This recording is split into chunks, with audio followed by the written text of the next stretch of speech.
എല്ലാവർക്കും നമസ്കാരം. Welcome back to Niyans. ചോറിൻ്റെ കൂടെ കഴിക്കാൻ വളരെ പെട്ടെന്ന് തയ്യാറാക്കാൻ പറ്റുന്ന 2 തരം നാടൻ കറികളുടെ റെസിപ്പിയാണ് ഇന്നത്തെ വീഡിയോയിലുള്ളത്. കുറച്ചധികം ദിവസം കേടാകാതെ സൂക്ഷിച്ച് വെക്കാൻ പറ്റുന്ന ഉണക്കച്ചെമ്മീൻ ചമ്മന്തിയുടെ റെസിപ്പിയാണ് ആദ്യം. ഇതെങ്ങനെയാണ് തയ്യാറാക്കുന്നത് നോക്കാം. ഈ ചമ്മന്തി തയ്യാറാക്കുന്നതിന് വേണ്ടി നമുക്ക് ആവശ്യമുള്ള അത്രയും ചെമ്മീൻ എടുത്ത് വയ്ക്കാം. ഇനി ഇത് നന്നായിട്ടൊന്ന് കഴുകി വൃത്തിയാക്കി എടുക്കണം. നമുക്ക് എത്രത്തോളം ചമ്മന്തി തയ്യാറാക്കി വെക്കണോ അതിനനുസരിച്ച് ഉണക്ക ചെമ്മീൻ എടുക്കണം. അപ്പോൾ ഇതേപോലെ നന്നായിട്ട് ഒരു 3-4 വെള്ളം കഴുകിയെടുത്ത് മാറ്റി വയ്ക്കാം. ഇനി ഇതിലേക്ക് ഒരു സവാളയും കൂടി വേണം. സവാള ഒന്ന് തൊലിയൊക്കെ കളഞ്ഞ് വൃത്തിയാക്കിയിട്ട് നന്നായിട്ട് കനം കുറച്ച് അതിനെ ഒന്ന് സ്ലൈസ് ചെയ്തെടുക്കാം. നമ്മൾ എടുക്കുന്ന ചെമ്മീനനുസരിച്ച് സവാളയുടെ അളവും അതുപോലെ തന്നെ മുളകിൻ്റെ അളവുമൊക്കെ നമുക്ക് എരിവിനുമൊക്കെ അനുസരിച്ച് മാറ്റി കൊടുക്കാം. അപ്പോൾ ഈ ഒരു രീതിയിൽ വളരെ കനം കുറച്ച് വേണം സവാളയൊന്ന് അരിഞ്ഞെടുക്കാൻ. ഇത് നമുക്ക് എണ്ണയിലേക്കിട്ട് വറുത്തെടുക്കാനുള്ളതാണ്. അപ്പോൾ അനുസരിച്ച് വളരെ കനം കുറച്ച് അരിഞ്ഞെടുക്കാം. അപ്പോൾ പെട്ടെന്ന് മൂത്ത് കിട്ടാൻ വേണ്ടിയാണ് ഇങ്ങനെ കനം കുറച്ച് അരിഞ്ഞെടുക്കുന്നത്. അപ്പോൾ ഈ ഒരു രീതിയിൽ നന്നായിട്ട് കനം കുറച്ച് അരിഞ്ഞെടുക്കാം. ഇനി നമുക്ക് കഴുകി വൃത്തിയാക്കി വെച്ചിരുന്ന ഉണക്ക ചെമ്മീനുണ്ടല്ലോ അത് എണ്ണയിലേക്ക് ഇട്ട് കൊടുത്ത് നന്നായിട്ടൊന്ന് വറുത്തെടുക്കണം. നല്ലതുപോലെ മൂപ്പിച്ചെടുക്കണം. പൊടിച്ചെടുക്കാനുള്ളതാണ്. അപ്പം നനഞ്ഞിരിക്കുന്നത് കൊണ്ട് തന്നെ കുറച്ച് സമയം വേണ്ടി വരും ഇത് നല്ലതുപോലെ ഒന്ന് മൂത്ത് കിട്ടാൻ. നന്നായിട്ട് മൂത്ത് കിട്ടിയാലേ ഇത് ഇങ്ങനെ നമുക്ക് സൂക്ഷിച്ച് വെച്ചേക്കാൻ പറ്റുള്ളൂ. അപ്പോൾ ആ ഒരു രീതിയിൽ നന്നായിട്ടൊന്ന് കളറ് മാറി ഫ്രൈ ആയി വരുന്നത് വരെ ഒന്ന് വറുത്ത് കൊടുക്കണം. ഇതിലേക്ക് നമ്മൾ തേങ്ങയൊന്നും ചേർത്ത് കൊടുക്കുന്നില്ല. ഈ ഉണക്കച്ചെമ്മീനും മുളകും ഈ ഉള്ളിയും മാത്രമാണ് ചേർത്ത് കൊടുക്കുന്നത്. അപ്പം നമുക്ക് ക്വാണ്ടിറ്റി ഒരുപാട് വേണമെന്നുണ്ടെങ്കിൽ അതിനനുസരിച്ച് ചെമ്മീൻ ചേർത്ത് കൊടുക്കണം. അപ്പോൾ ഈ ഒരു പരുവാകുമ്പോഴേക്കും എണ്ണയിൽ നിന്നും കോരി മാറ്റാം. നന്നായിട്ട് മൂത്ത് വന്നിട്ടുണ്ട്. ഇതേപോലെ നന്നായിട്ട് മൂത്ത് കിട്ടണം.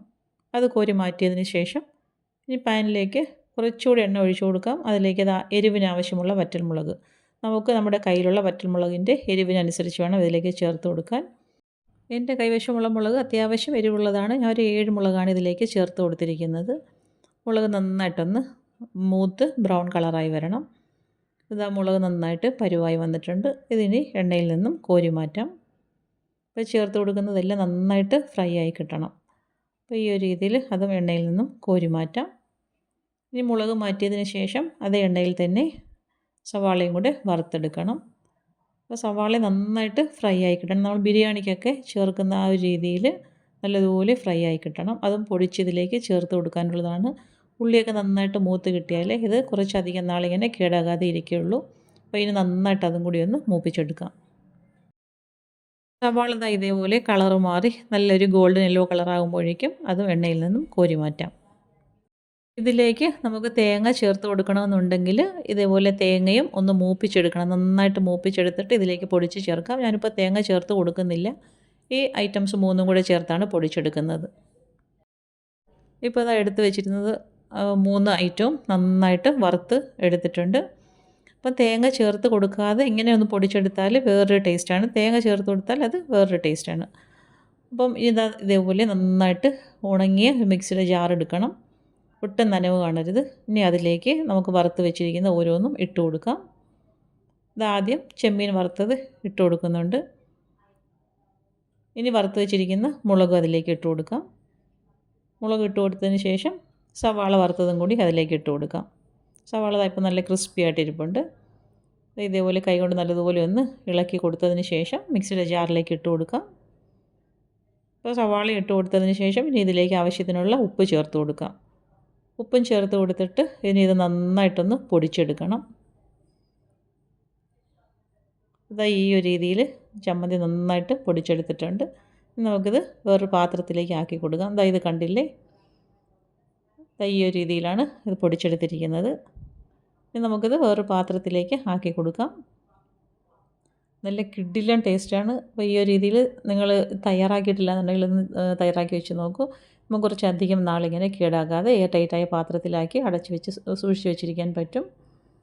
ചൂട് ചോറിൻ്റെ കൂടെയൊക്കെ കഴിക്കാൻ വേറെ കറികളുടെ ഒന്നും ആവശ്യമില്ല. ഇത് മാത്രം മതിയാകും. അപ്പോൾ ഈ ഒരു രീതിയിൽ പാത്രത്തിലേക്ക് ആക്കി കൊടുത്തിട്ടുണ്ട്. ഇനി നമുക്കിതിനെ ഒരു എയർ ടൈറ്റായ പാത്രത്തിലേക്കിട്ട് അടച്ച് വെച്ചിരുന്നാൽ സൂക്ഷിച്ച് വെച്ചേക്കാം. നമുക്ക് ചോറിൻ്റെ കൂടെയൊക്കെ എടുത്ത് കഴിക്കാൻ നല്ല ടേസ്റ്റാണ്. ഇതേപോലെ നമുക്കൊരു എയർ ടൈറ്റായ പാത്രത്തിലേക്ക് ആക്കി കൊടുക്കാം. ഇതിലേക്ക് പുളി വേണമെന്നുണ്ടെങ്കിൽ നമുക്ക് ഈ ചമ്മന്തി കഴിക്കാൻ എടുക്കുന്ന സമയത്ത് കുറച്ച് പുളി വെള്ളത്തിലിട്ട് കൊടുത്തതിന് ശേഷം പിഴിഞ്ഞ് അതിൻ്റെ ചാറ് ഇതിലേക്ക് ഒഴിച്ചു കൊടുത്താൽ മതിയാകും. അപ്പോൾ ഇതേപോലെ സൂക്ഷിച്ച് വയ്ക്കാം. നമുക്ക് കഴിക്കാനുള്ള ചോറ് വിളമ്പിയെടുക്കാം. അതിനുശേഷം തയ്യാറാക്കി വെച്ചിരിക്കുന്ന ചമ്മന്തി ഇതിലേക്ക് ഇട്ട് കൊടുക്കാം. അപ്പം ചമ്മന്തി ഇങ്ങനെ വേണമെങ്കിലും ചോറിലിട്ട് ഇളക്കി കഴിക്കാം. ഇല്ലയെന്നുണ്ടെങ്കിൽ എണ്ണ വേണമെങ്കിൽ എണ്ണ ചേർത്ത് കൊടുക്കാം. പിന്നെ അതേപോലെ പറഞ്ഞ പോലെ പുളി വേണമെന്നുണ്ടെങ്കിൽ പുളിയുടെ വെള്ളവും ചേർത്ത് കൊടുക്കാം. അപ്പം ഞാൻ ഇതിലേക്കൊന്നും ചേർത്ത് കൊടുക്കുന്നില്ല. അല്ലാതെ തന്നെ നല്ല ടേസ്റ്റാണ്. ഇതേപോലെ നല്ല ചൂട് ചോറിൻ്റെ കൂടെ കഴിക്കാൻ നല്ല കിടിലൻ ടേസ്റ്റാണ്. തീർച്ചയായിട്ടും ഈ ഒരു ചമ്മന്തി ഇങ്ങനെയൊന്ന് ചെയ്ത് നോക്കൂ. നല്ല അടിപൊളി ടേസ്റ്റാണ്.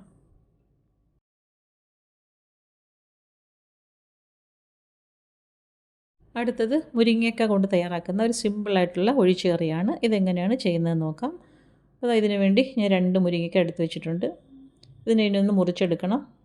അപ്പോൾ മുറിച്ചെടുക്കുന്ന സമയത്ത് നമുക്കിതിൻ്റെ സൈഡിലുള്ള തോലൊക്കെ ഒന്ന് കളഞ്ഞെടുക്കാം. ഇതേപോലെ മുകൾ വശം ഒന്ന് മുറിച്ചെടുക്കുന്നുണ്ട്. ഇനി സൈഡിലേക്ക് ഇങ്ങനെ ആക്കി അതിൻ്റെ തോലൊക്കെ ഒന്ന് ചെറുതായിട്ടൊക്കെ ഒന്ന് ഇളക്കി കളയാം. മുരിങ്ങയ്ക്ക എടുക്കുമ്പോൾ ചുരണ്ടി കളയണമെന്നൊന്നുമില്ല. ഈ ഒരു രീതിയിൽ കട്ട് ചെയ്യുന്ന സമയത്ത് സൈഡിലെ തോലൊന്ന് എടുത്ത് കൊടുത്താൽ മതിയാകും. അപ്പോൾ ഈ ഒരു രീതിയിൽ ഈ നീളത്തിൽ എടുത്ത് ആ മുരിങ്ങയ്ക്ക അത്രയും ഒന്ന് മുറിച്ചെടുക്കാം. അപ്പോൾ ഇങ്ങനെ മുറിച്ചെടുത്തതിന് ശേഷം ഓരോന്നും എടുത്ത് ഇതേപോലെ രണ്ടായിട്ടൊന്ന് പിളർത്തിയെടുക്കാം. നമ്മൾ കറിക്കൊക്കെ ഇടത്തിൽ ആ ഒരു രീതിയിൽ രണ്ടായിട്ടൊന്ന് പിളർത്തി കൊടുക്കാം. അപ്പോൾ ഇത്രയും എടുത്തതിന് ശേഷം ഇനി ഇതിലേക്കൊരു സവാള വേണം. സവാള തോല് കളഞ്ഞ് കഴുകി വൃത്തിയാക്കി എടുത്തിട്ടുണ്ട്. അതിനെ ഇനി ഒന്ന് മുറിച്ചെടുക്കണം. നമുക്ക് സ്ക്വയർ പീസസ് ആയിട്ട് ഇതേപോലെ ഒന്ന് സവാള മുറിച്ചെടുക്കാം. ഇനി ഇതിലേക്ക് വേണ്ടത് ഒരു തക്കാളിയാണ്. അപ്പോൾ തക്കാളി നന്നായിട്ട് കഴുകി വൃത്തിയാക്കിയതിന് ശേഷം അതിനെ ഒന്ന് ചെറിയ പീസസ് ആയിട്ടൊന്ന് മുറിച്ചെടുക്കാം. ഇതേപോലെ സ്ക്വയർ പീസസ് ആയിട്ട് തന്നെ തക്കാളി ഒന്ന് മുറിച്ചെടുക്കാം. ഇനി കറി തയ്യാറാക്കാം. അതിന് വേണ്ടി ചട്ടി അടുപ്പിലേക്ക് വെച്ച് കൊടുത്ത് വെളിച്ചെണ്ണ ഒഴിച്ച് കൊടുത്തിട്ടുണ്ട്. വെളിച്ചെണ്ണ ചൂടാകുന്ന സമയത്ത് 1/4 ടീസ്പൂൺ അളവിൽ ഉലുവയും അതേപോലെ തന്നെ കടുക് ഇട്ട് കൊടുക്കാം. പിന്നെ 2 വറ്റൽമുളകും കൂടി അതിലേക്ക് ചേർത്ത് കൊടുക്കാം. അതിൻ്റെ കൂടെ തന്നെ കുറച്ച് കറിവേപ്പില ഇട്ട് കൊടുത്ത് എല്ലാം കൂടി നന്നായിട്ടൊന്ന് മൂപ്പിച്ചെടുക്കാം. ഇതെല്ലാം കൂടി മൂത്ത് വരുന്ന സമയത്ത് അരിഞ്ഞു വെച്ചിരിക്കുന്ന സവാള ഇതിലേക്ക് ചേർത്ത് കൊടുക്കാം. സവാള ചേർത്ത് കൊടുത്തതിന് ശേഷം നന്നായിട്ട് ഇതിനെ ഒന്ന് വഴറ്റി കൊടുക്കണം.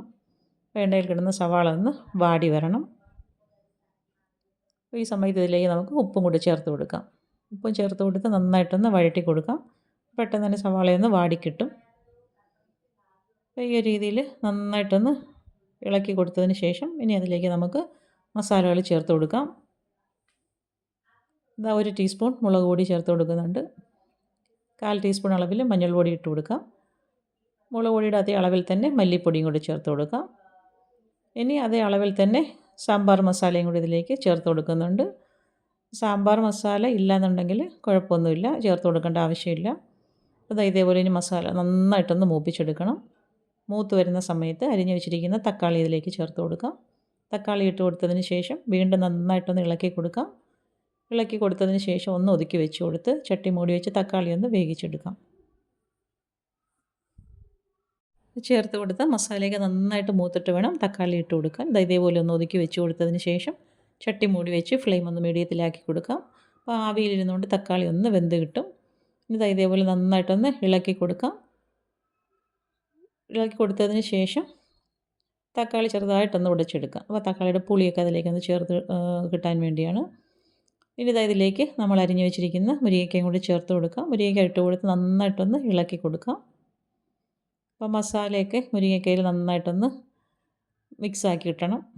ആ ഒരു രീതിയിൽ നന്നായിട്ട് ഇളക്കി കൊടുത്തതിന് ശേഷം വീണ്ടും ഒന്ന് ചട്ടി ഒന്ന് മൂടി വെച്ച് കൊടുക്കണം. വെള്ളം ചേർക്കുന്നതിന് മുമ്പ് തന്നെ ചട്ടി ഒന്ന് മൂടി വെച്ച് കൊടുക്കാം. അരപ്പൊക്കെ ഒന്ന് ആവി കയറി വരട്ടെ. അപ്പോൾ ഈ ഒരു രീതിയിൽ മൂടി വെച്ച് കൊടുത്തതിന് ശേഷം 2 മിനിറ്റ് ഒന്ന് വെയിറ്റ് ചെയ്യാം. വീണ്ടും തുറന്നിട്ട് നന്നായിട്ടൊന്ന് ഇളക്കി കൊടുക്കാം. ഇതേപോലെ നന്നായിട്ടൊന്ന് ഇളക്കി കൊടുത്തതിന് ശേഷം അതിലേക്ക് ഇനി നമുക്ക് വേണ്ടത് വെള്ളമാണ്. അപ്പം ചൂടുവെള്ളം വേണം ഇതിലേക്ക് ഒഴിച്ചു കൊടുക്കാൻ. നമുക്ക് കറിക്ക് ആവശ്യമുള്ള അത്രയും ചൂടുവെള്ളം ഇതിലേക്ക് ഒഴിച്ചു കൊടുക്കാം. വളരെ സിമ്പിളായിട്ട് തന്നെ തയ്യാറാക്കാൻ പറ്റുന്ന ഒരു കറിയാണ്. ഒരുപാട് ഇൻഗ്രീഡിയൻസ് ഒന്നുമില്ല. അപ്പോൾ ഇതേപോലെ വെള്ളം ഒഴിച്ചു കൊടുത്തതിന് ശേഷം വീണ്ടും നന്നായിട്ടൊന്ന് ഇളക്കി കൊടുക്കാം. ഇനി ചട്ടി മൂടി വെച്ചിട്ട് കറി നന്നായിട്ടൊന്ന് തിളച്ച് വരുന്നതിന് വെയിറ്റ് ചെയ്യാം. അപ്പോൾ കറി നന്നായിട്ട് തിളച്ച് വന്നിട്ടുണ്ട്. മുരിങ്ങയൊക്കെ വെന്ത് കിട്ടിയിട്ടുണ്ട്. ഇതുപോലെ നന്നായിട്ടൊന്ന് ഇളക്കി കൊടുത്തതിന് ശേഷം വീണ്ടും ഒന്നുകൂടി ഒന്ന് ഫ്ലെയിം മീഡിയത്തിലാക്കി കൊടുക്കാം. ഈ സമയത്ത് ഉപ്പൊക്കെ നോക്കിയിട്ട് വേണമെന്നുണ്ടെങ്കിൽ ചേർത്ത് കൊടുക്കാം. വീണ്ടും ഒന്ന് മൂടി വെച്ച് ഫ്ലെയിം മീഡിയത്തിലാക്കി കൊടുക്കണം. അപ്പോൾ ഇതാ കറി നന്നായിട്ട് സെറ്റായി വന്നിട്ടുണ്ട്. കഷ്ണങ്ങളൊക്കെ നന്നായിട്ട് വെന്ത് കിട്ടിയിട്ടുണ്ട്. നല്ല അടിപൊളി ടേസ്റ്റാണ്. തേങ്ങ ഒന്നും ചേർക്കാതെ മുരിങ്ങയ്ക്കയും തക്കാളിയും കൊണ്ട് ഈ ഒരു രീതിയിൽ കറി ഒന്ന് തയ്യാറാക്കി നോക്കൂ. അപ്പം ഈ ഒരു രീതിയിൽ തീർച്ചയായിട്ടും വളരെ സിമ്പിളായിട്ടുള്ളൊരു കറിയാണ്. ഉറപ്പായിട്ടൊന്ന് ചെയ്ത് നോക്കൂ. ചോറിൻ്റെ കൂടെയും ബ്രേക്ക്ഫാസ്റ്റ് ഐറ്റത്തിൻ്റെ കൂടെയൊക്കെ കഴിക്കാൻ പറ്റിയൊരു കറിയാണ്. മുരിങ്ങയ്ക്ക കൊണ്ടുള്ള ഒഴിച്ചുകറി റെഡിയായി കഴിഞ്ഞു. അപ്പോൾ ഇന്നത്തെ വീഡിയോ ഇത്രയേ ഉള്ളൂ. ഇഷ്ടമായ ലൈക്ക് ചെയ്ത് സബ്സ്ക്രൈബ് ചെയ്ത് സപ്പോർട്ട് ചെയ്തേക്കും. എന്തെങ്കിലുമൊക്കെ അഭിപ്രായങ്ങളുണ്ടെങ്കിൽ കമൻറ്റ് ചെയ്യൂ. വീണ്ടും അടുത്ത വീഡിയോയിൽ കാണുന്നത് വരെ bye from Niyans. Thanks for watching.